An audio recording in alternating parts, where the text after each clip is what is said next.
সালটি ছিল 2022, যখন কাশ্মীর ঘুরতে যাই। কিছু পুরনো ছবি, কিছু পুরনো স্মৃতি তোমাদের সাথে শেয়ার করতে আসলাম।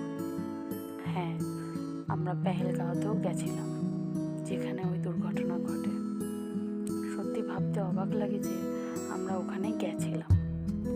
সত্যি বলতে ওখানে যেতেও খুব রিস্ক। ওইভাবে ঘোড়ায় চেপে পাহাড়ের রাস্তা দিয়ে ওঠা আমরা জানলে কখনোই যেতাম না।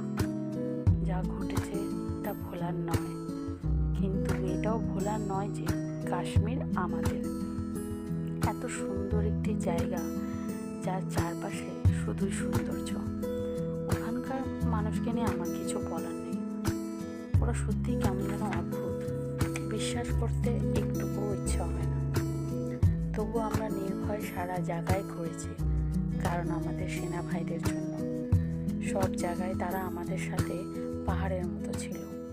খুব ভালোবাসা, খুব সম্মান রইল সেই সেনা ভাইদের জন্য, যারা সমস্ত কিছু ত্যাগ করে, সব কিছু জেনেও ওখানে পড়ে আছে আমাদের জন্য। যারা জানে যখন তখন যে কোনো দুর্ঘটনা ঘটতে পারে, তারা সেই দুর্ঘটনার সামনে আগে দাঁড়িয়ে আছে। আর কিছু বলার নেই, শুধু সেনা ভাইদের জন্য অনেক ভালোবাসা, অনেক সম্মান, অনেক আশীর্বাদ রইল। যদি আমার ভিডিওটি তোমাদের ভালো লাগে তবে অবশ্যই লাইক করো, সাবস্ক্রাইব করো, যাতে আগে গিয়ে আমি তোমাদেরকে আরও অনেক কিছু শেয়ার করতে পারি।